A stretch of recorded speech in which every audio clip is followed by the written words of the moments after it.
The only logical extensions of this are that you have earned nothing. You are entitled to absolutely nothing more or less than any other person out there.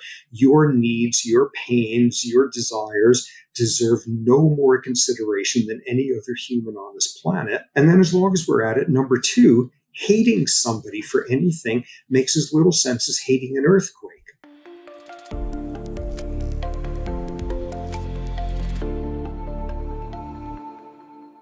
Okay, welcome back, or welcome to the Finding Mastery podcast. I am your host, Dr. Michael Gervais, by trade and training, a high-performance psychologist. And I'm so stoked to welcome a thinker that I have had the highest regard for. And I've been wanting to have this conversation for a very long time. He is a rich thinker. He's funny. I just can't wait to introduce him to you. And so, just start it this way. If you had a bowl of M&Ms and a bowl of kale in front of you, which one would you choose if you wanted to choose health? Okay, well, our guest today believes that you wouldn't actually have a choice at all. Today's episode is with Dr. Robert Sapolsky. He is a renowned professor of biology, neurology, and neurosurgery at Stanford University. And his expertise on topics such as stress and free will and the intricacies of human biology and behavior, it's remarkable how deep he can go, how light and available he can make the information. And throughout his career, he's penned several best-selling works of nonfiction, including in 2017, a New York Times bestseller. It's called Behave. It's amazing. I mean, this book is deep and it's rich and there's so much humor in it. I think it's foundational. I think it's foundational for our entire community to read this book. And I don't want to put it up on too much of a pedestal, but I really think that it's a meaningful book for you to read if you are interested in how psychology, behavior works together for a better life.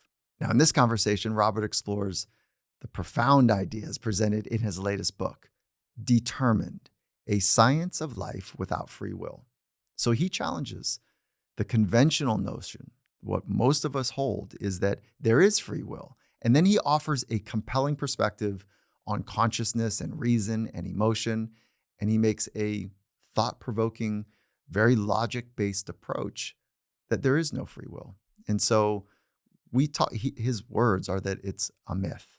And if so, we talk about how this impacts our sense of self and responsibility and how even a judge's level of hunger not only influences, but determines the verdict in a court case. Okay. He talks about how our biology deeply influences our decisions. He talks about why understanding the absence of free will doesn't lead to chaos, but may pave a path for a more humane world. And we get into so much more.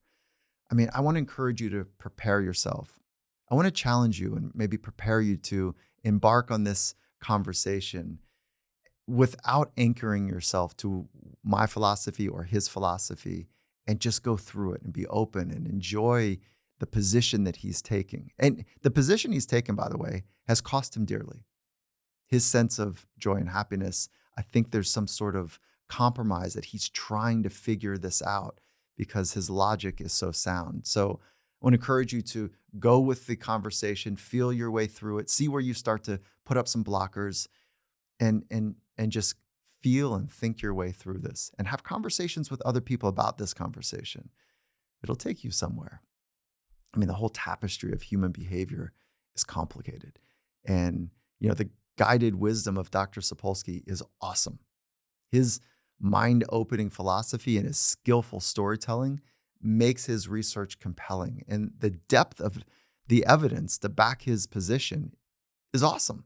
Now, for clarity here up front, he and I disagree, and we have fun with it. It's so stimulating how I felt in this conversation. And I hold that we have agency, and he says that that's silly. And so I encourage you to go on a ride here. So let's jump right into this week's conversation with the legend, Dr. Robert Sapolsky. Dr. Sapolsky, I'm really excited. I'm nervous to have this conversation. It's an absolute thrill to have the opportunity to sit down with you. I've been wanting to do this for a long time. And the nervousness is after spending time reading your philosophy and your position, it could change everything. And you feel to me a little bit like a radical human with a match in their hand running around to, grass huts and like promising that it's going to be better if we burn the whole thing down. And I just want to say, I'm really excited to have this conversation with you. Well, with an introduction like that, I'm even happier to be here. So thanks. Glad to be here. Okay, so there's 8 billion people on the planet, somewhere around there. And I'm going to go out on a limb here and guess that the majority are aligned with the idea that we have free will, that we have agency in our lives. So are they wrong? Well, let me be a good constrained guest here and say, yeah, they're totally freaking wrong, which is why I'm sort of way out in left field on this stuff. I think we are nothing more than the sum of biology that has brought us to this moment, over which we had no control, and its interaction with environment, over which we had no control. And this is relative to saying who we are. This is what we are. Okay, so if we don't have, let's start with some defining characteristics. Help ground us. What is free will? What is determinism? And let's just start with some grounding, some definitions, if you will. Good. Okay. Let me start off by saying almost everyone's operational definition of it misses the boat dramatically. And this is by people who really kind of should have this one down better, which is prosecuting attorneys and judges and juries and things like that. Okay, for most people, and especially for them in a courtroom, what free will seems to be about is intent. Like 90% of what's going on in a trial is, did the person intend to do this? Did they understand what the consequences were going to be? And did they realize they could have done something else? There were alternatives. And if the answer to those are yes, that's it, lock them away, case closed. And there's an equivalent to this. There were these amazing studies done about 40 years ago, sort of the scientists who fought over free will have gotten embroiled in virtually the same issue of intent. This was famous studies. This guy named Benjamin Libet did this in the 1980s and blew people away because he seemed to have proven we have no free will unless you disagreed with him, and unless you disagreed then with the people who disagreed with him, and they've been fighting about it ever since. It's essentially sitting there and saying you stick somebody in a brain scanner so you can see what's happening in their brain, and you ask them to choose to do something at some point. Just press this button whenever you feel like it. In other words, when do you have the intent to do that? And this entire literature revolved around the notion, did your brain decide to do that before you consciously thought you were intending to do that? And this is what Libet seemed to be showing. Look, we're not deciding. Our brains have already decided by about a half second. And people have been arguing about what his measurement tools were ever since. And like in the last year, somebody has published a paper with a title almost like Libet had no idea what he was talking about. Like, people have been arguing about this one forever, which is exactly when do we form intent and when do we become aware of our intent? And this is another version of what they're doing in the courtroom. And this is the totally wrong question to ask, and gets at sort of where I'm coming from with free will, because sort of the metaphor I use is asking, like, whoa, did they intend to do that? And when exactly did they intend to do that? Is like reviewing a movie based on only seeing the last 3 minutes of it. Because what none of them are asking is the key question. Oh yeah? Where did that intent come from in the first place? And that opens up the only domain where you should be like trying to make sense of free will. And you try to answer that question, and that's where it occurs to you there isn't a shred of it in there.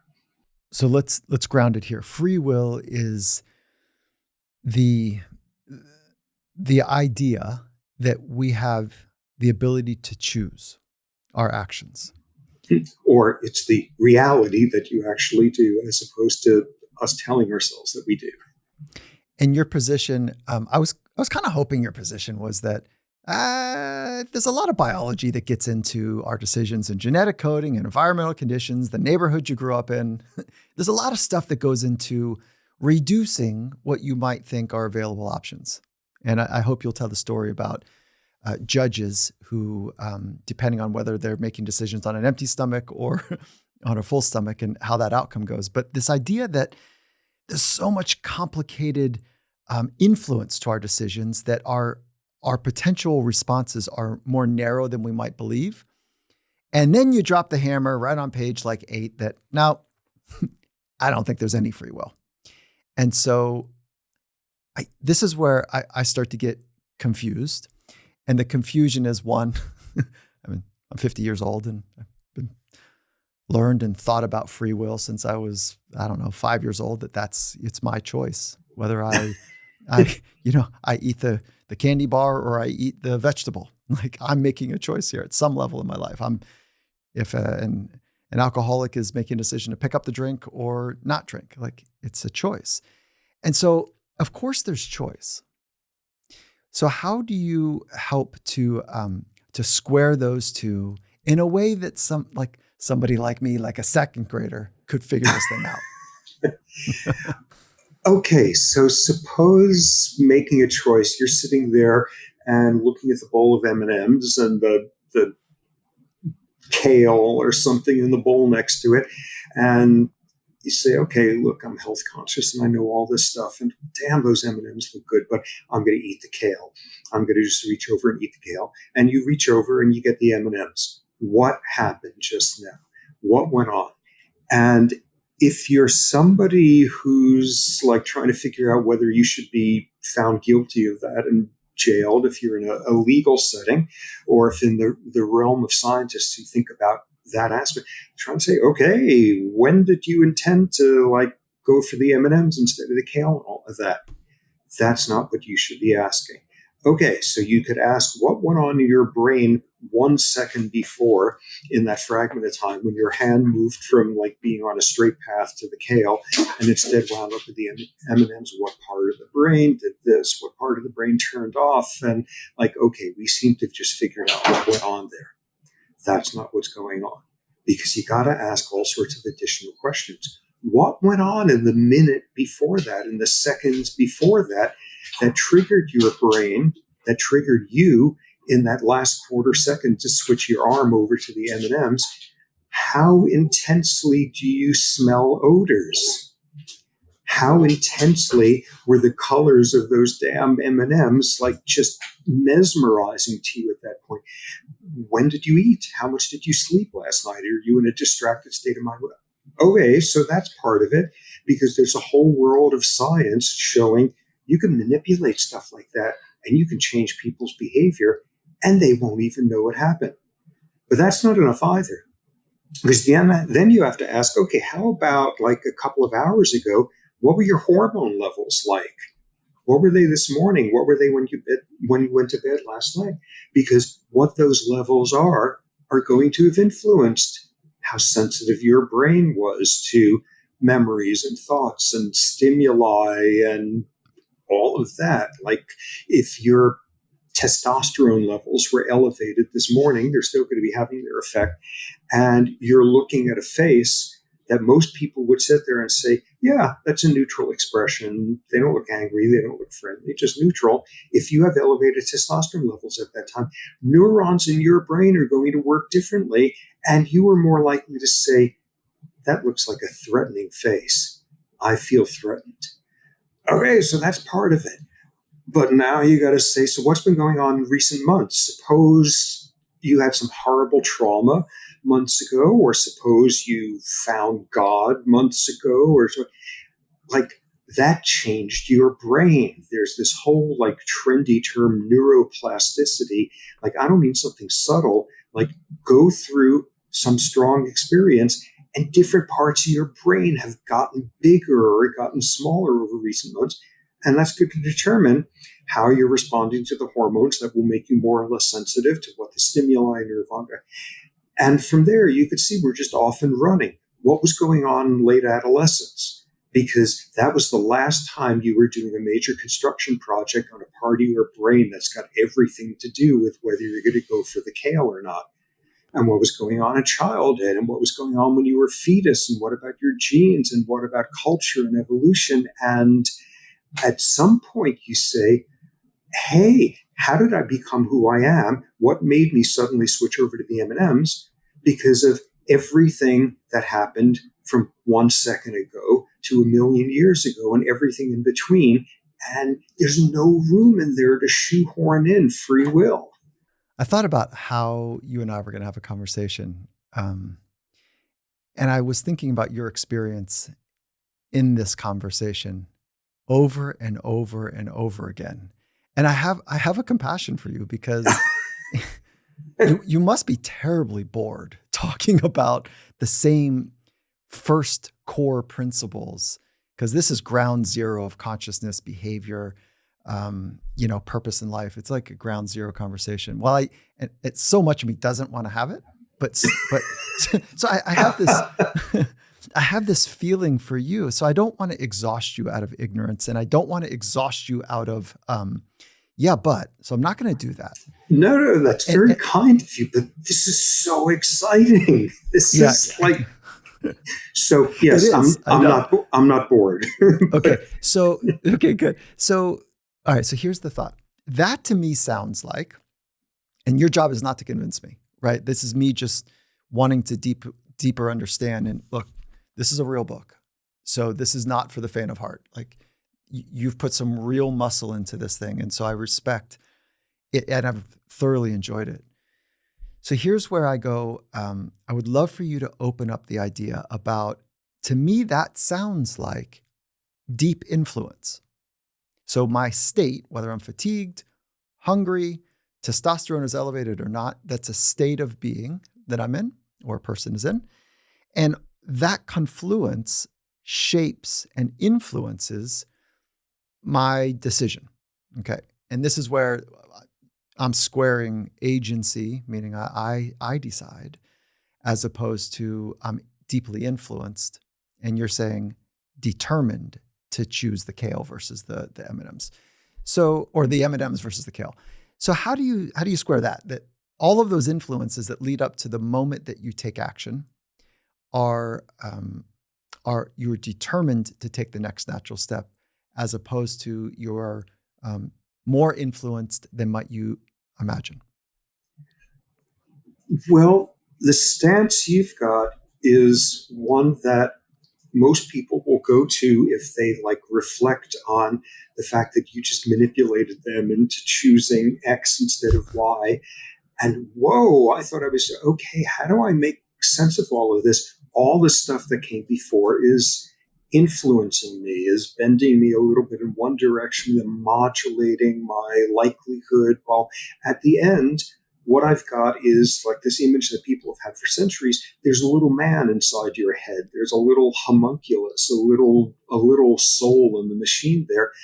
Who, it pays attention to the news, and it tries to read up on science blurbs in People magazine to sort of keep up with stuff, but kind of gets sleepy if he reads too much about it.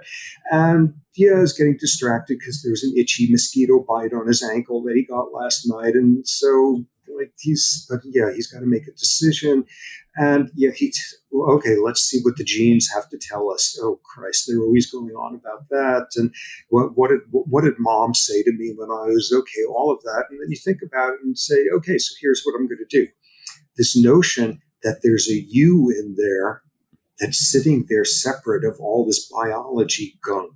Yeah, the biology gunk can influence you, and sometimes it's pretty impressive because it's really loud or it suddenly really hurts to try to go with it. But there's a you there. There's a you there that's separate of all of that, that could sit there, and somewhere in there is the captain of the ship. And there's no you in there.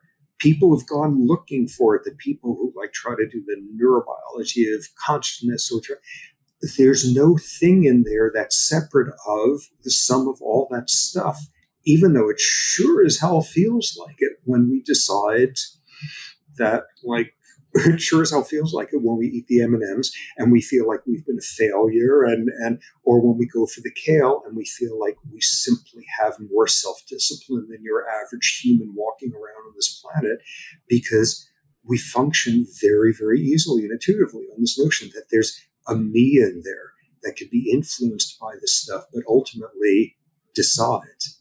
And there's no me in there. There's nothing separate of all that stuff going on.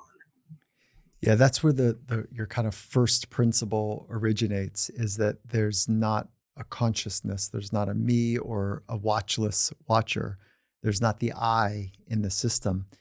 And I really appreciate when you say it feels like it. And then the thing that I've been wanting to ask you is, it's hard to prove anything. And it's hard to prove things. I think that is all the disciplines of science are trying to prove something. It is hard to prove, especially hard to prove or point to something that we can't see. And just because I can't see it or you can't see it, I hear you saying, well, then it doesn't exist. And then I hear you say, but I feel like it's there. And so that intuitive feeling, like I'm choosing, no, intuitive, that the language escapes me here. And you're better at this because you've been thinking more about it. But this sense that I have that I'm choosing, just because I can't see the I, I'm not sure that that means it doesn't exist. So that's like what I'm trying to square, but with your point of view. But help me understand why so many of us have that sense, felt experience that there is an I. There's the watchless watcher. There's that sense of self that is making the decisions to. We're stuck on kale versus M&Ms, making the choice to choose one or the other. Because we're living in our place and time. And intuitively, this just makes so much sense because those are the intuitions of our time. By the way, just to do my like Mr. Science 101 thing, we scientists don't really prove anything, because if we're really being scientists, you should come up with counter evidence and you'd say, correct, that's it. All of my beliefs are wrong. The world is round. Plates move underneath our continents. But yeah, nonetheless, the general theme there. It seems so intuitively right. But let me give you two examples. If it was, 300 years ago, and we're like educated Americans and sitting there, and like we even have compassion, and we like eat our vegetables and all sorts of stuff, and it would have seemed intuitively right that it is simply the case that some people need to be slaves because they are so fundamentally incapable of doing things on their own that, in fact, you're doing them a favor. And if it was 500 years ago and we were just as like nice bleeding heart liberals as we are now, but the version of it 500 years ago, and somebody says something mean to someone else, it just makes perfect intuitive sense that that person has slept with Satan. And that's what they're about now. And it just makes sense. It just makes sense. It just makes intuitive sense until something comes along and you say, whoa, I had no idea biology had something to do with that. Or I had no idea that isn't how it worked. And all we've been doing for these last 500 years is stripping away more and more realms of where we think we understand what just happened. And then it turns out, no, there's stuff happening we never even expected. And with any luck, like you start viewing the world and viewing your me-ness differently at that point. So with the advent of good scientific investigation, we know better about, like we used to think that a hysterical person, a woman had her organs running throughout her body, and it was fevers and I mean, it was, and that's like No wonder they shouldn't vote. Yeah, I mean, it just makes sense. Wait, what is that in your background? Oh, okay.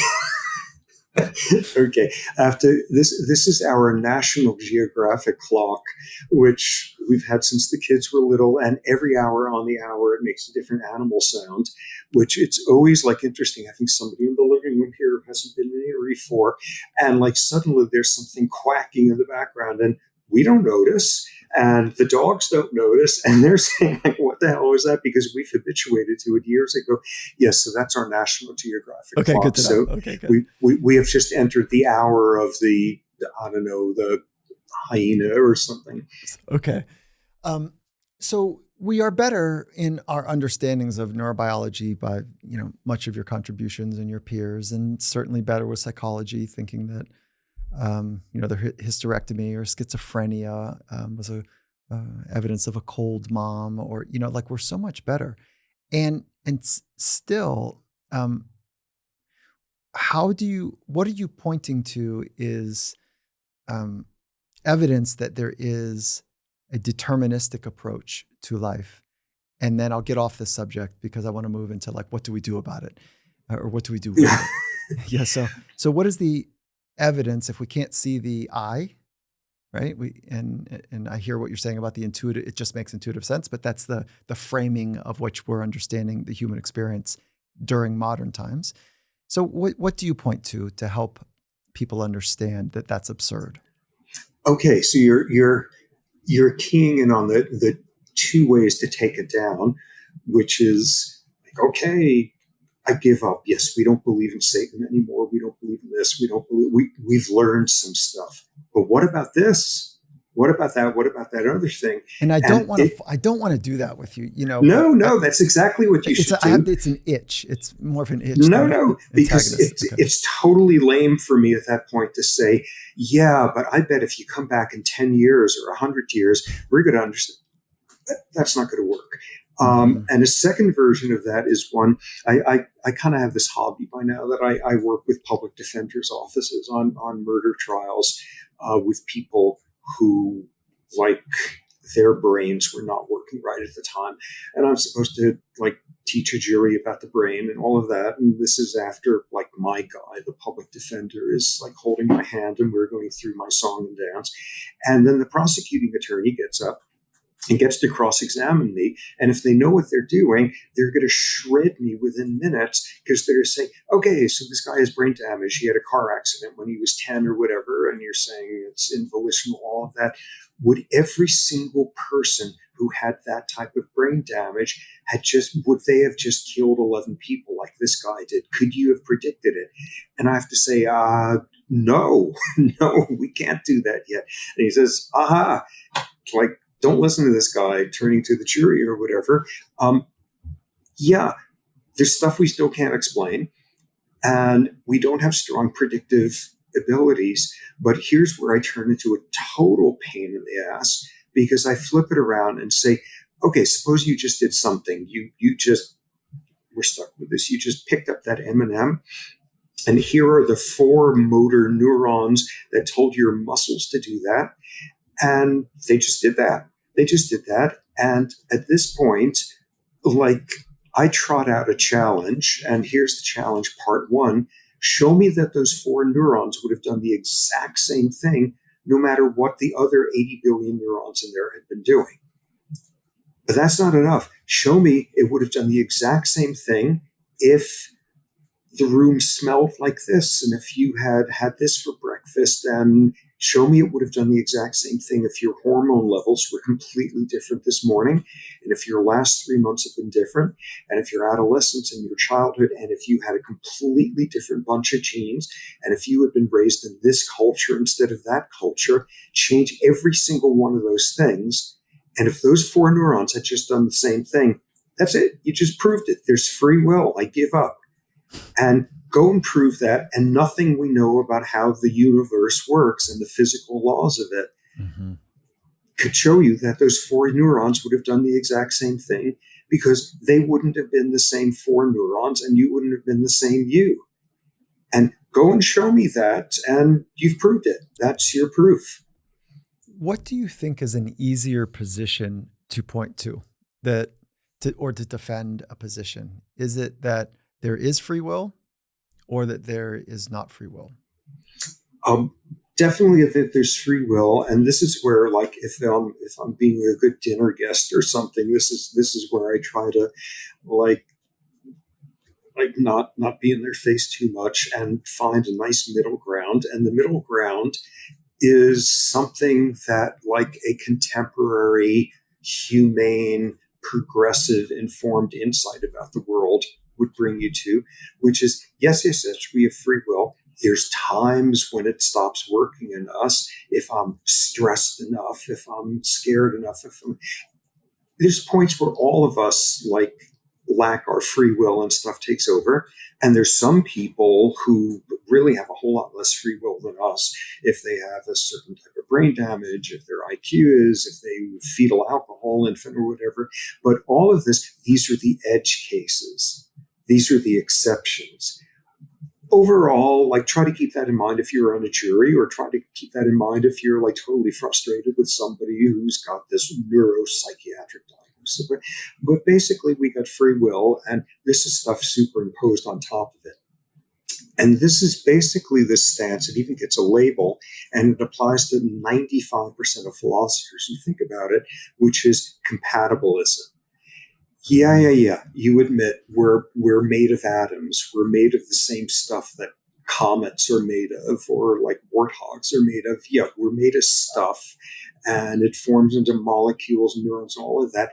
But here's how that nonetheless is compatible with the notion that at the end of the day, there's a me in there that can make stuff separate of that.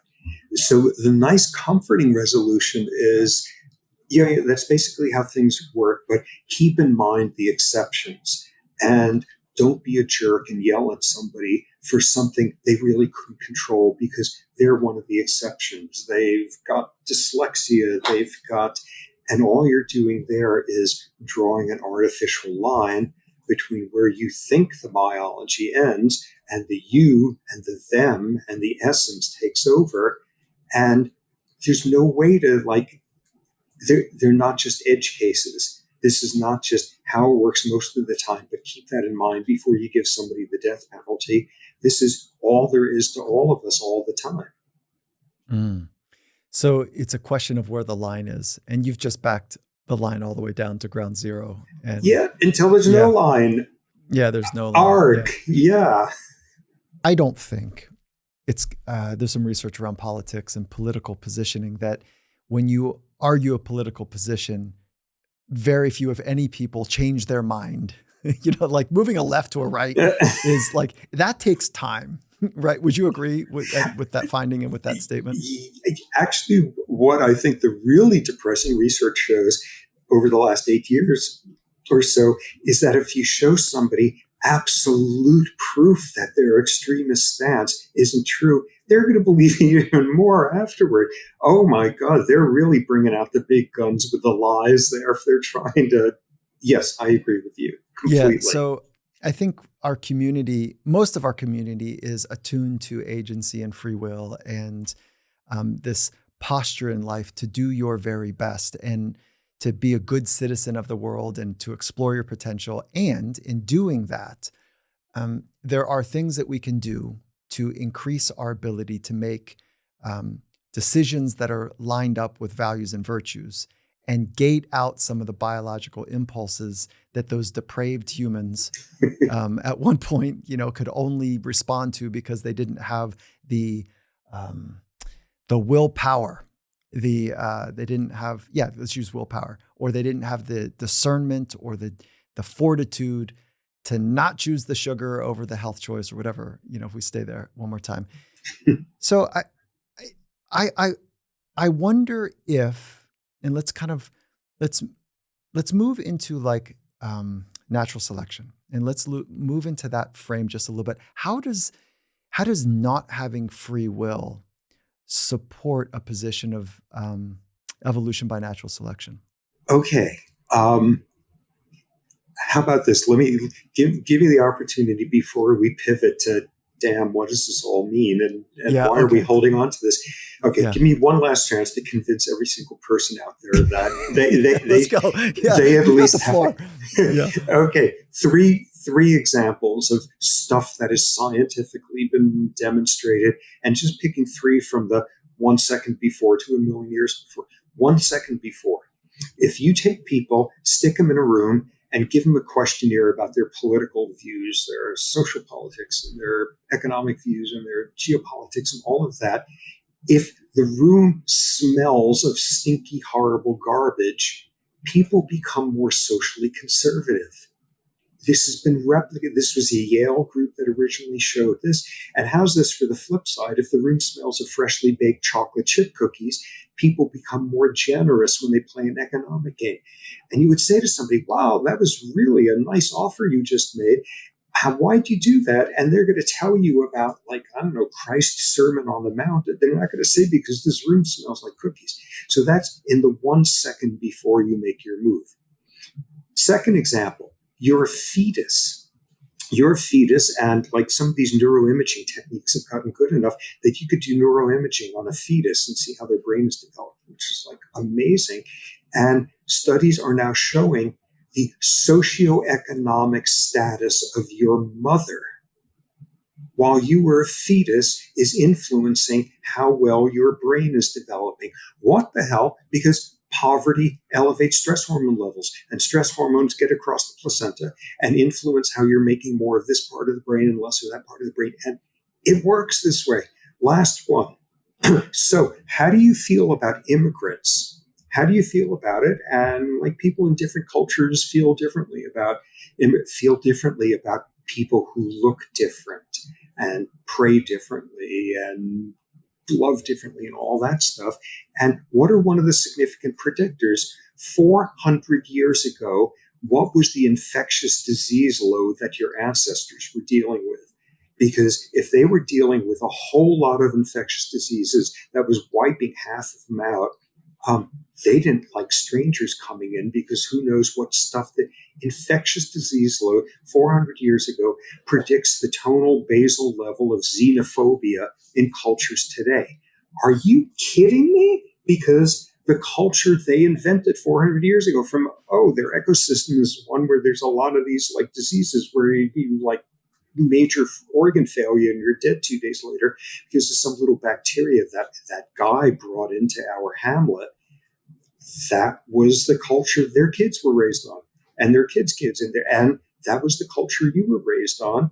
And what people show is within minutes of birth, there are cultural differences in how mom is interacting with you. So the smell of the room 1 second ago, whether mom was worrying about how she was going to pay the rent when you were a second trimester fetus, to what your ancestors were doing like back in their like savannah or whatever. All of those are part of what made you you. Once again, just to be my jerk on the way out from this, show me that none of that stuff made any difference. Okay, I'll leave you alone now. If that doesn't work, if people are saying, "Oh my God, smells in the room," when you were a fetus, okay, so why are we so resistant to this? I'm betting is where we're heading. Well, yes, but let's stay here for just one more minute because walk through the finding about judges and their sense of satiation and how that influences their decision from the bench. Okay, this is one of those studies that I was so happy being a scientist when I first read this one. This was a study that came out, I don't know, about a dozen years ago, published in a very high quality, prestigious journal. This was a research group that looked at a whole population of judges in a small country, the judges who make parole decisions. Some prisoner comes, they review the whole deal, and they either decide this guy can walk free or this one goes back to jail. And they studied all of the parole decisions by all of this country's judges over the course of a year, and it was like thousands of decisions, and tried to figure out what was it going to predict when a judge would let somebody go free and all that. And it turned out the single most powerful predictor was how many hours had it been since the judge had eaten a meal. appear before the judge right after they had had a nice lunch, and you had a 60% chance of being paroled. By 4 hours later, a 0% chance. Oh my God, what the hell is that about? How long has it been since you've eaten? Determines your blood glucose levels. Blood glucose levels help determine how well your brain works, and it helps determine how well the most expensive part of your brain, something called the prefrontal cortex, works.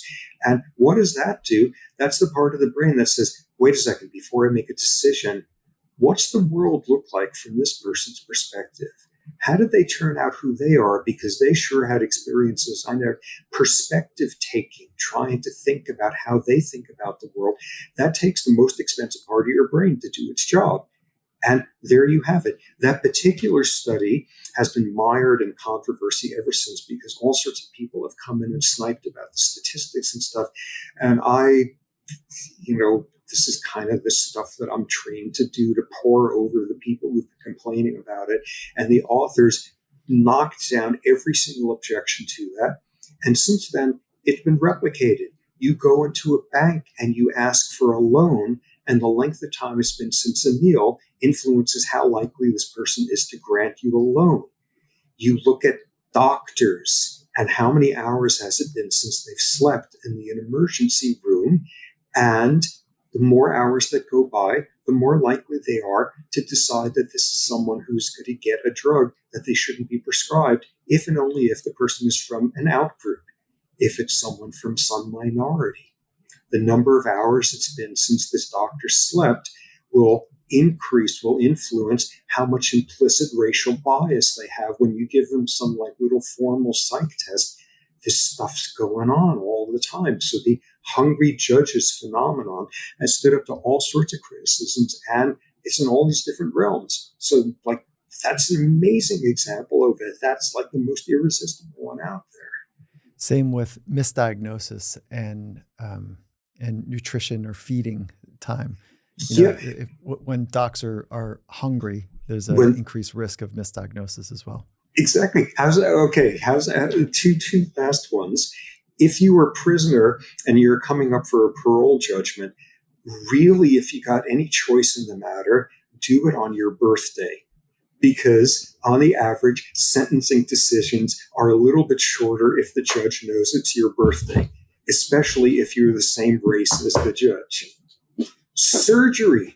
Go into surgery and pray and hope that it's not the surgeon's birthday, because there's slightly a higher mortality rate when surgeons are operating on their birthdays, because they're thinking about something else. No, these are not big effects, but this is just one more little piece of it. Your birthday, and judges decide to go a little bit nice on you as a result. This is amazing. Unless this hungry judge effect, unless you're appearing in an Islamic country and it's during Ramadan, and you're hungry because you fast every day, and you're doing that because you're thinking about your fellow man. Judges in Muslim countries become more forgiving if they're starving during Ramadan. Now, if it's a regular old day, they become more punishing. So you got your blood glucose, but then there's culture and like religious, and whoa, yes. None of these are gigantic effects, but put all these little effects. Some of them are big effects, but put all of them together and show me that those four neurons would have done that no matter what. And it's not there. I love all of these findings, and it doesn't quite still square with me. Sorry for being slow. Help me understand the difference between like a radical influence below the surface, below conscious awareness. There's these radical influencers that are shaping behavior or influencing choices, as opposed to determining. And actually, before you go, maybe I'll tell you where I think you might go, and maybe we can play that game. Okay. I think you might say, you might say, look, we know some of them, but if we knew in totality, and our science is not there, our understanding of science is not there, if we knew in totality all the confluences that are taking place in a nano of a second, of course, one day we're going to know those things better, but you don't have the agency you think you do. You don't really have any. And that's because we We can't quite point to all the things, but we have a better sense now that it's not going to turn out the way you hope it does. Yeah. And this is at the end of the day, no, we can't predict what you're going to do next. If we want to go into it, and it's like agonizing 30 seconds of why chaos theory doesn't prove free will, and why the fact that there's quantum determinism doesn't. But this is like way out in left field. But I think that these are worthwhile because it's something that I know that my friends will point to about chaos theory, and they'll point to the quantum determinism or quantum, what's it called? You just said it. Quantum little stuff, quantum indeterminacy. Yeah. Yeah. And so, I think it's worth a tour here. And then I'm going to get to like, why the fuck does all this matter? Okay. I'm not sure this is good for people so there's like this magical myth that you're in control of your life and, do good and we're all better. And this is a path of happiness. I do want to get to that. Okay. But let's do the exercise. Let's take a tour of, the two factors that we were just talking about. Okay. And like, just to make you feel better, because you keep saying, this is interesting, but I'm not convinced. 99% of the time, I'm a total flaming hypocrite because I can't function this way. Every now and then I'm able, people piss me off. I know. Right. People piss me off, or somebody compliments me and I feel kind of good afterward. And like, I've just violated my intellectual and ethical standards because I can't do this. Because I'm a person of my place and time, and like I got to sit and work really hard and say, wait a second, it's not really their fault. Or wait a second, you really didn't earn that, where somebody just complimented you about something. And so, I'm in the same, but this is not easy. I'm not saying this is going to be easy for anyone. But okay, that's cool. Chaos theory, total revolution, swept through about 40 years ago, totally amazing, which shows that there's all sorts of obscure stuff where we simply cannot predict what is going to happen. And what has gone on is it's gone from obscure stuff to all the interesting stuff, like how a cell works and how a brain works and how a society works. This chaoticism, there's unpredictability in the system. And this is like the butterfly effect and strange attractors and all of that. And what everybody does with it is says, if only we had a bigger magnifying glass and we could look at this phenomenon closer, we'll be able to see how it really works, because this is reductive like science for the last 1,000 years. But this is this domain that turns out to be everywhere where there is implicit unpredictability in it. And this is like the coolest thing on earth, and I love it. And this was like religious revelation for me the first time I learned about this stuff. But then there's this whole irresistible urge to say, aha, that's where the free will is. Because look, we can't predict this stuff. You can scientifically prove that we can't scientifically predict this stuff. That's where the free will comes in. And you get there by this gigantic flaw that takes down the whole house at that point, which is deciding that unpredictable is the same thing as there was no determinism going on there. And it turns out they're two totally different things. And everybody who is betting on the horse, whatever the cliche is, that chaotic unpredictability is where we get freedom from determinism, it just doesn't work that way. And we can go through the agonizing details, but that's where that mistake comes in. Quantum mechanics, I don't understand this stuff, but you go down to this itty-bitty subatomic level and things happen not because of what happened just before that. Things just happen. There's uncaused causes, and this, Einstein went to his grave hating this. And in terms of how, so you look at this on a very fundamental subatomic level, the universe is indeterminate. That's what most people have been forced to admit after a century of physics on this. So, then there's the whole stripe of people who say, that's it. That's where you get free will from. quantum indeterminacy, and you get like amazing like snake oil salesmen out there selling self-help quantum indeterminacy love and quantum indeterminacy wealth and quantum immortality and quantum indeterminacy free will. And that one falls apart also. Three things that do it in. These are subatomic particles that are being indeterminate. Nobody still understands how it works, but like it's indeterminate. And time can go backwards down at that level. There's no arrow of time and all sorts of screwy stuff.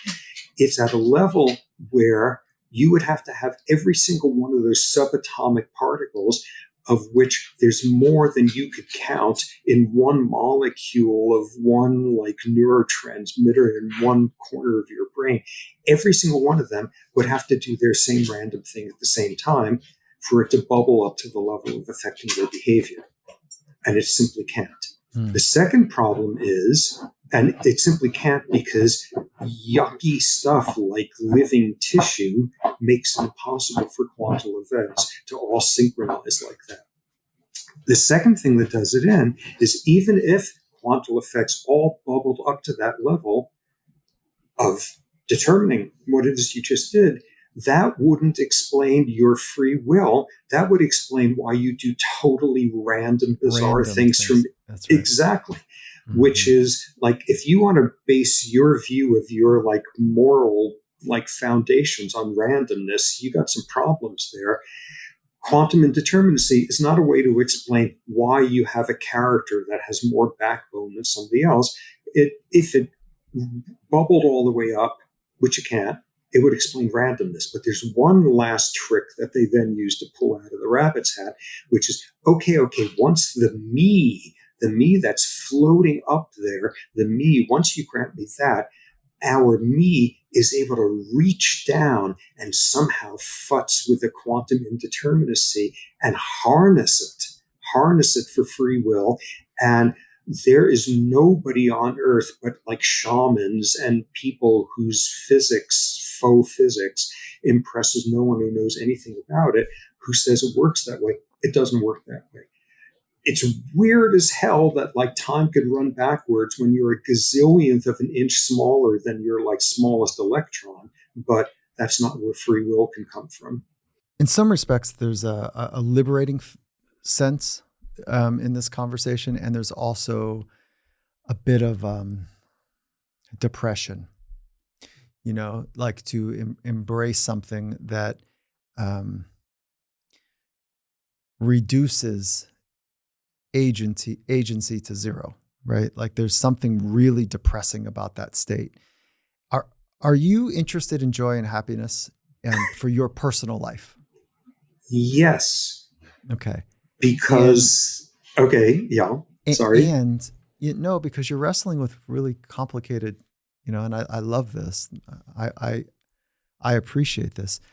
How has this wrestling impacted your sense of joy and happiness in life? Has it enhanced it? Do you feel free and liberated? Or because you have deeper clarity of the source code? Or do you feel utterly defeated and what am I going to do with this knowledge or this insight I have now? Like, really, what am I going to do? Well, it depends on the day of the week. And I may have just been a jerk and pulled in through the back there on my blood glucose levels. Now I slept last night. But yeah, most of the time, this is totally demoralizing to me. And like you, I figured out very early in life that I was very skeptical about a lot of this stuff. I was 14 when I decided there was no free will whatsoever. And like I've been like teetering on the edge of this like existential void ever since, until like trying to finish this damn book 2 years ago. And there's no free will part was easy. That was like the first 300 pages. That was a piece of cake. Like the last 200 pages of, oh my God, what if we actually start believing in it? I was making no headway at all because I couldn't get past, this is pretty demoralizing. And we're machines. We're machines that could know we're machines, but we're machines. And we're machines that could know that our feelings are machine-like and that could make the feelings seem suspect. Oh my God, this is a total drag. Until I finally had this insight that if I'm bummed out by that, if I'm bummed out by the fact that I have like a college diploma and maybe someone's going to say, whoa, you didn't really earn that, or that like I helped an old lady across the street once and everyone said, wow, you're a nice person. And I didn't really earn any of that stuff. I'm not entitled to feeling good about myself. That means something critical. If that's how you're feeling at this point, you're one of the lucky ones because you're sitting there with a college degree. And you didn't get brain damage from cerebral malaria. And you didn't see your family torn apart by warlords in the middle of the Sahel. And you're lucky and you've got a corner office and you have a salary and you're not wondering how you're going to get food. You're one of the lucky ones because you've spent most of your life being rewarded for things over which it turns out you didn't have control. And you look at the vast majority of people on this planet, and they've spent their lives being punished for things they had no control over, being punished because society thinks there's no real responsibility for curing their poverty, or they're being punished because they got born into an ethnic outgroup where nobody cares if they're undergoing a genocide. Or they're being punished because bad luck for them, they've got an asymmetrical face and they've got sort of a funny thing over their left eyebrow and people haven't wanted to sleep with them as a result. They're being For most people on this planet, the experience of having attribution tossed in your lap when it isn't really there has mostly been something to feel bad about. It's liberating if you really think about it. It's liberating that it turns out there's this hormone. And if you have a screwy, rare subtype of a version of a gene for it, there's not a damn thing you can do about the kale. You're going to reach for the M&Ms every time, and you are going to suffer from obesity. And 14 generations of your family would, because you got something weird with a receptor for this thing called leptin. You don't lack free will. It's not that you don't have tenacity. You're not self-indulgent. It wasn't my fault. It wasn't my fault that people don't like me because I have an off-putting personality. You're on the autism spectrum disorder. It's not, for most people, this is incredibly liberating, and this is good news. And it's a good thing that we stopped burning people at the stake if they had epilepsy and figured out they weren't, messing with Satan kind of thing. Yeah. Yeah. This is a more humane planet every time we do one of those and say, this was outside the realm of that person's control. And it's really not depressing. It's all the ways in which this has become a nicer planet to live on over the centuries. Your position has deep philosophical and moral implications. So much so that I think if there was a critical mass that would adopt your position, we'd have to burn down the justice system. We would have to fundamentally change the way that we think about behavior, what's acceptable, what's not.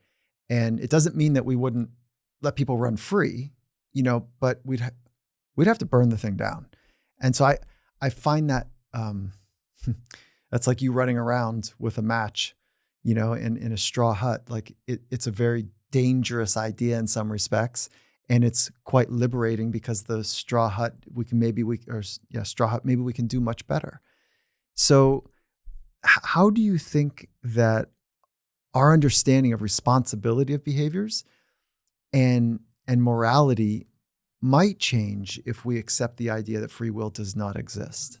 Well, it's got to change dramatically. And in terms of the running around with the match there, my guess is the sort of folks who would listen to like an eggheady podcast like this, they're saying, okay, yeah, but what about criminal offenders? And how do we get it? What they really are going to get upset about is if you take your point and take it one step further and say, we're going to have to burn down the admissions office at the Harvard Business School also. What about Stanford? Not because not Stanford. Right. They pay me. I can't say that. Yeah, why would you say that? Because the same intellectual lie and ethical lie that makes the criminal justice system exists makes the meritocracy exist as well. And that's going to be a whole lot more pertinent to listeners out there who are trying to deal with the fact that things have turned out pretty well for them. And you got to go in there with a match in that also. So how should you think about this? If you take this to this completely lunatic extent, which I'm capable of thinking for a tenth of a second once every couple of years, the only logical extensions of this are that you have earned nothing. You are entitled to absolutely nothing more or less than any other person out there. Your needs, your pains, your desires deserve no more consideration than any other human on this planet. So, that. And then as long as we're at it, number two, hating somebody for anything makes as little sense as hating an earthquake. These are the only possible logical outcomes. And if you could think that way for more than a tenth of a second or so, I don't know, you're levitating from your meditational magic, or I sure can't do that. And maybe the Dalai Lama can, and it seems like he actually kind of can every now and then. But if you're a regular meat and potatoes kind of human, it's really hard to do, and I sure can't do it most of the time. But we got to try. But we got to try when it matters. So let's take that and kind of port it over to sport for a minute, or any skill that we're trying to get better at. And sport is easy because it's so concrete. Is that if I want to be able to make more free throws under stress, I can technically practice with deep focus over and over and over again, and I will get better. And or I can change my relationship with stress. And when I do that, it's easier to shoot the free throws when at one time maybe I felt constricted, but now because of my psychological training and my framing, I've dissolved the pressures that I once felt. So it's, taking action to be more proficient with a skill, and or opening up a psychological perspective that allows me to be more free. So those, we can do that. We can get better. You got better at understanding free will and determinism over the course of where you put your attention. And I still get stuck. You chose, and you got to square me up on this one more time, Doc. You chose to write a book on determinism and free will, and you chose the words that you put on the paper. And they're good words, and they're deeply thought about. I have a hard time, even though we've had a good, thoughtful, and I'm tracking a good, thoughtful conversation. So this is like you saying, sometimes I get pissed off and I know better because okay, so I'm there with you right now. You chose the words on the paper. You chose to write a book, right? No, you didn't do it. You were determined, predetermined that at year, I don't know, you look like you're 41. Thank you. Nicely done. No wonder you got a lot of listeners. Yeah, right. I'm actually 42. 42. Yeah, so I was off by a little bit. So over your years, you were predetermined or determined that this book was going to uniquely come out of you. That smacks. I know you're gonna come right back, but that smacks with the 14-year-old dilemma I had. And that 14-year-old dilemma, I don't know if it was exactly 14, but we'll play, is wait, what is this thing about God? What is it that is God active and it's God's plan? What the fuck am I doing then? Why do I care so much? Why do I feel so much? Why do I try so hard? I said, no. It's not God's plan. And I know I'm getting in trouble with a lot of people, just like you are. Okay, so we're in hot company right now. But I thought that I reorganized it in my mind, my small mind at 14, was that, no, God is not active. And he didn't start a plan and kick it off and say, enjoy the ride. He said, I'm going to give you free will. Okay, see where we're going sideways here? I'm going to give you free will. And again, I can come back around to the craziness of this statement in just a minute. And you've got to choose well.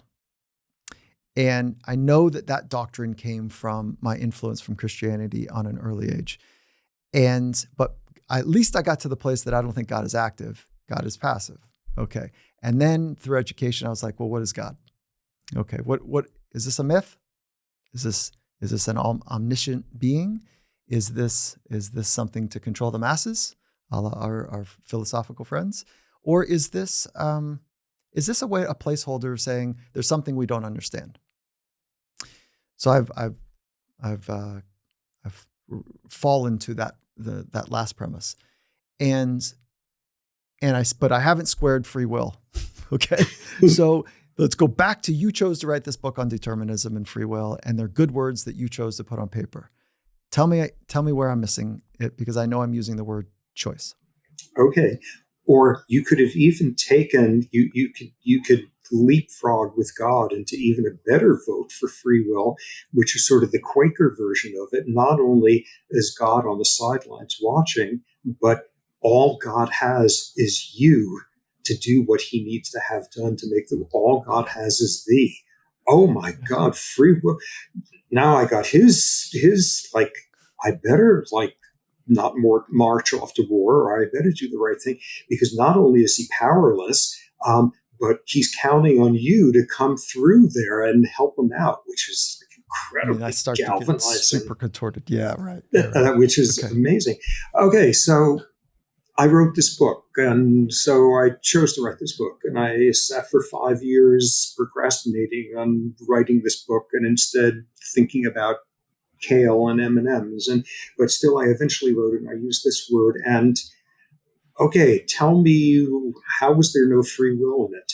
So let's flip it to, in my case, the 4.5 neurons that wrote the book instead of the 4. Let's do a version of they would have done the same exact thing. I wouldn't have written that book if I had been born in Somalia. I wouldn't have written that book if I had been raised with a culture that has a culture of honor, which teaches you very early on that the thing that you do when someone strikes you is strike them back twice as hard, because if you don't take revenge, they're going to come and take all your camels. I wouldn't have written that book if my grandfather had done a sloppier job at faking an exit visa and getting out of Tsarist Russia and had been caught. I'd be sitting there right now saying that Putin's kind of a good guy and you got to understand what he's been doing. I wouldn't have done that if, I'm short. If I had been 3 inches taller, I would have not spent all these years teetering on the edge of an existential crisis. I probably would be living in the suburbs and have a much more stable life, and it would never have. I wouldn't have.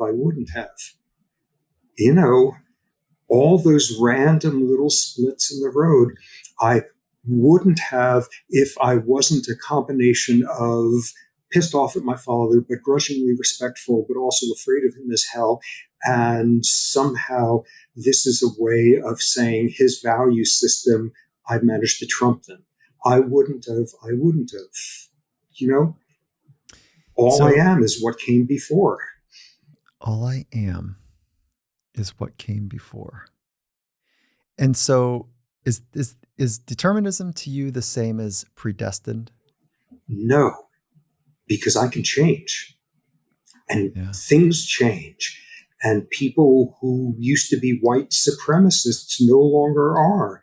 Or people who were like doing atrocities in Vietnam when they were 20-year-old soldiers now go on these tour company tours where American Vietnam vets go to Vietnam for reconciliation ceremonies. And there's like tour companies that specialize in it.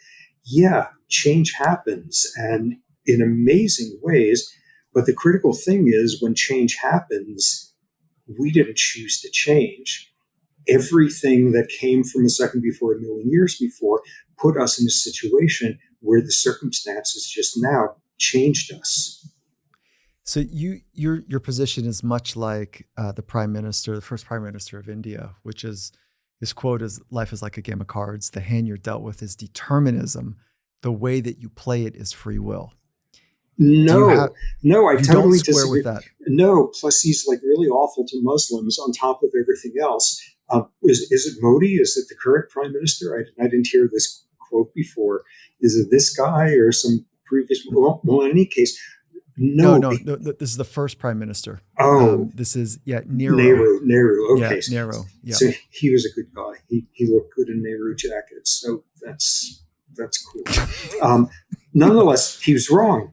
He was wrong, and this is like the most seductive, like last stand for holding on to free will. Yeah. You had no control over this stuff. We had no control over. There's our natural traits, like you're 7'4", and like you had no control over that, or you're not 7'4", or you were But born what you do with that, what you do with it. Yes, what you were dealt. Do you bring tenacity and gumption and backbone, or are you like self-indulgent and squander your gifts and all? That's where you get this totally magical thinking dichotomy. Yeah, our natural attributes are made of biology and maybe even are made of atoms, but what you do with it, now we've entered the realm of the tooth fairy and Calvinistic like virtue and stuff, and there's no dichotomy between them, because the fact that you can reach for M&Ms every time, whereas that person doesn't, it's because of how their frontal cortex was constructed and functions by 1 second ago. And yet it's like, whoa, I think Muggsy Bogues is the coolest thing ever. 5'3", and he played in the NBA. How in the hell did he do that? Or how did Edison like failed more than 1,000 times in inventing light, and he stuck it out? Wow, that's like, whoa, that's laudable. The tenacity is laudable because your basic attributes are made of biology stuff, and what you do with it, that's made of like your soul. It's the same biology. And why it is that at some junctures, some people never miss an opportunity to miss an opportunity, and they do this stupid, dumbass thing every time and can never, ever resist.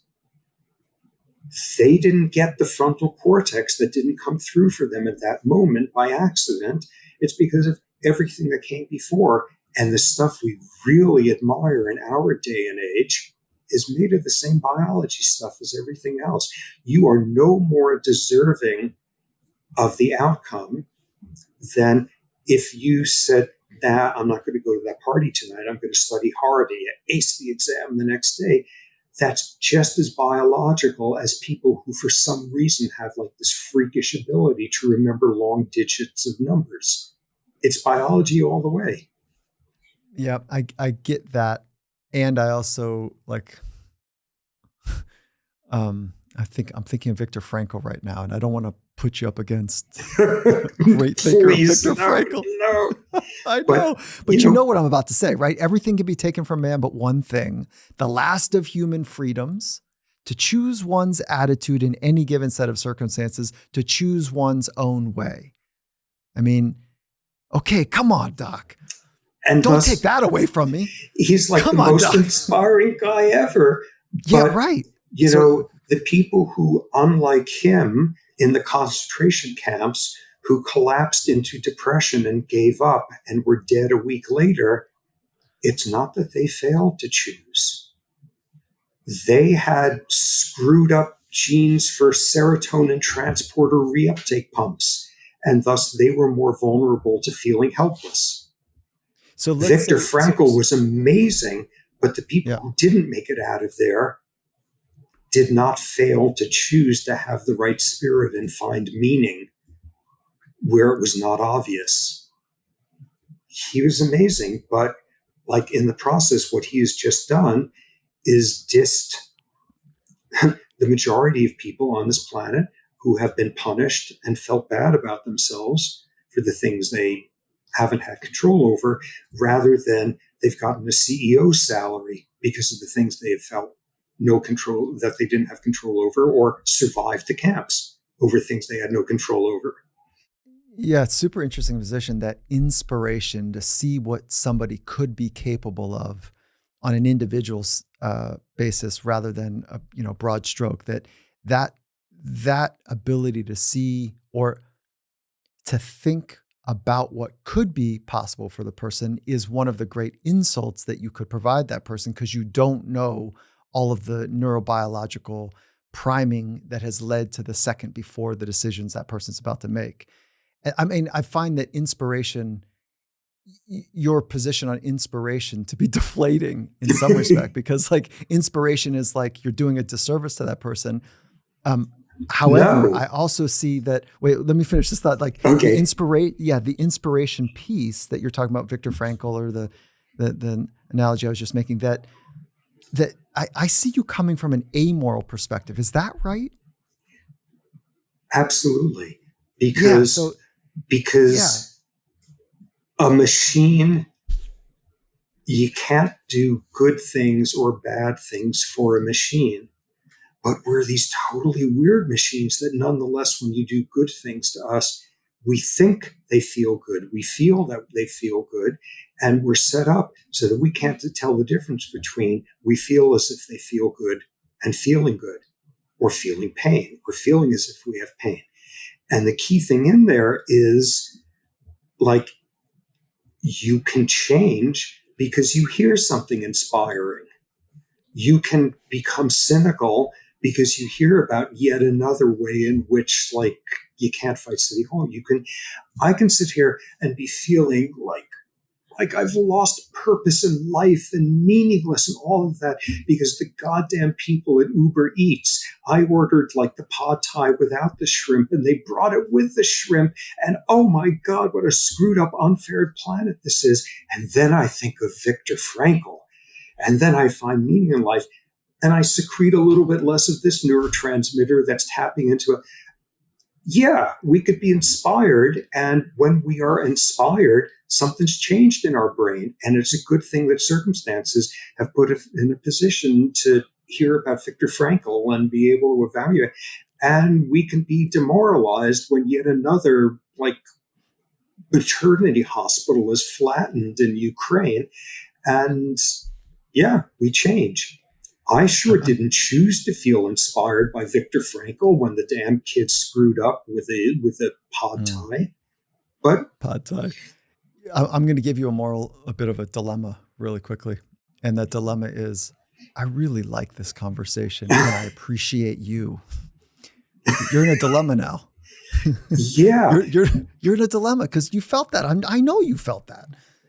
Right. And I think you're a nice guy now who has incredibly good taste and deserves to be treated well in life because of that. Yeah. Now you're all screwed up, Doc. It's up. Yeah. So let's wrestle this thing down one more level for very concrete. I really appreciate this, but let's wrestle it down one more level. Let's play out a few scenarios. Okay. Your kid comes home and, I don't know, he just got in a physical altercation. He beat up another kid at school and then he got suspended. Okay. How would you handle that? How does determinism play into how you would handle that? I would handle it with all of this knowledge very, very ineptly, because I don't know the answer to that. I don't know how to do that right. But I sure know that I have a moral imperative at that point. And as long as we're at it, an intellectual honesty imperative to try to have them understand why that other kid was infuriating, or why the world is going to go to hell if everybody did what you just did, or why it might be that they did that because actually this happened to them that time, but this really isn't the same circumstance, or that, like, the next time they're ready to do that, they really do have a moral obligation to stop and think for a second, wait, why is this guy so infuriating? Or why am I perceiving this guy as being threatening? Or, like, go and do the work. Because, maybe we shouldn't bother to think that way if, like, you choose, Rocky Road over strawberry and Ben and Jerry's today, but you should do that work before you punch somebody the next time. And you should do that work before you sit there and say, it's time for me to get a promotion because damn, I earned it, at either end of those scenarios. Or before you say, lock the guy away with no chance of parole, he can't change. Like, those are the places where do the work. go with it if you picked Rocky Road, but not in these circumstances. Yeah, that's interesting. Do the work, because that's essentially what much of my efforts are about, is to help people live in the present moment more often, to do that work, because it's in the present moment where we have access to full capabilities. And I hear you going, what? No, not oh, what. You don't. No, because you don't. it's not by chance that you wound up doing this, valuing doing this, being good at it. This would not happen if you were herding yak in Mongolia right now because of some other random thing that happened. But nonetheless, like, you're incredibly privileged that you wound up with this ability and motivation to help people in this way. And you could do it only with people who've been lucky enough to have a particular mindset and privileged place in society to benefit from your wisdom. And on from there. But nonetheless, most of the time we have to feel that, like, that's cool that you're doing that. Good going. I like you. And it's very hard to get to that amoral stance that nonetheless you're no more praiseworthy or no more condemnable than, like, the bubonic plague or the fact that some flowers smell great. But we feel as if we feel that way. And that's our predicament. Yeah. I think you're cult proof, or you're designing a cult. It's one of those two. So, okay. I mean, you were probably across the hall from, somebody that deeply inspired me, which was Dr. Albert Bandura. And did you guys arm wrestle? Did you because he was all about agency, and you're like, because he experimentally proved that in certain circumstances, emphasizing that in the right sort of person can bring about incredibly great outcomes. But don't tell somebody about agency if their crack mother has just abandoned them and they're now, like, living out on the street. Pick your targets. And he was not only brilliant, but totally compassionate at picking the right targets for his wisdom. He was also a really nice guy and very funny. He was a good guy. Yeah, it's amazing. Okay, so thought stems, and we're rounding third base, by the way, or rounding home base, I should say. But I wanted to go back to you are no more deserving, or you pejoratively are no more deserving. One of the things that just feels like nails on a chalkboard to me is when someone's born on third base and they think they hit a triple. You know that saying? Yep. It just like it.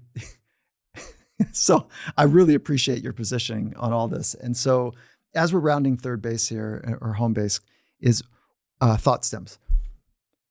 Purpose is. Oh, you're not going to answer that? You're asking me? No, this is a thought stem for you. Take it wherever you want. Purpose is. You are rude. Okay.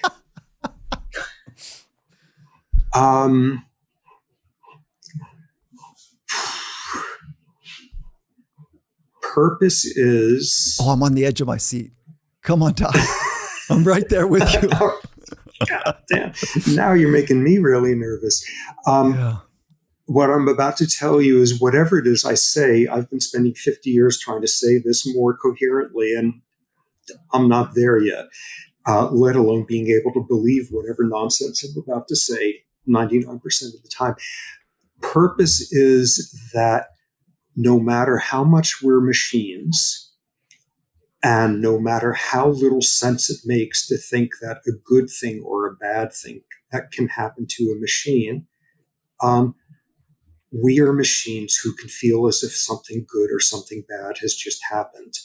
And that is so intrinsic to our machineness that after a while, feeling as if is no different than feeling. Oh, that's a cool statement. I mean, just the sequential logic in that is very cool. Yeah, and I'm going to get off and totally violate it, because I'm going to say, oh, that was cool. That was fun. That was cool. Good yeah, guy. Right, that was right a blast. Yeah, right. Yeah. So there is praise, right? Like, what are we doing? So, okay, that's cool. All right. It all comes down to the fact that, here it comes again, the elephant seal. It's the hour of the elephant seal, or maybe that's sea lion or something. What's really bad is we dropped the clock at this point. So it's been making that sound for the flamingos ever since our kids were little, just really that is so funny. doing in any sort of zoological accuracy. The real challenge is remembering that what feels intuitively obvious now may not in the future, and what feels appalling and unacceptable, and this is a horrid planet, seemed like, yeah, duh, at points in the past. And we are people of our place and time, but at any given point, what is being turned into what will be, and it's not going to be easy. And what is a hard intellectual pull right now, and also takes a whole bunch of like empathy seasoned on top, is going to seem totally obvious at some point in the future, because at some point in the past you would have been just as compassionate or whatever, and you would have said, what can you do? The person has a crappy soul. What can you do? Psychodynamically, that's how things work. What can you do? Some kids are just not motivated to learn to read, and things have changed, and they're going to, and it didn't just happen randomly. So, like, try to make that happen. So much. I've just really enjoyed all of this, Doc. And so thank you. And where would you like to drive people to buy your book? I don't know. Anybody selling Not it? that you're going to need help with sales, but it's, available everywhere. It's called Determined. And, Barnes & Noble, all those good places. Local bookstores are always fun. Help out the local tribe there. And again, what a thrill. Thank you. And I'll give you the last closeout, if you will. I have this challenge now of getting off after this and not saying, wow, what a great guy. That was like totally fun. What a stimulating, interesting guy. And like the next time we're in a mammoth hunt, I'm like more likely to try to get in between you and the mammoth if things go badly. And that doesn't make any sense from all the nonsense I was spouting for 90 minutes. So yeah, we are complicated. Yes, we are. And contradictory. Thank you. Thank you very much. Thanks.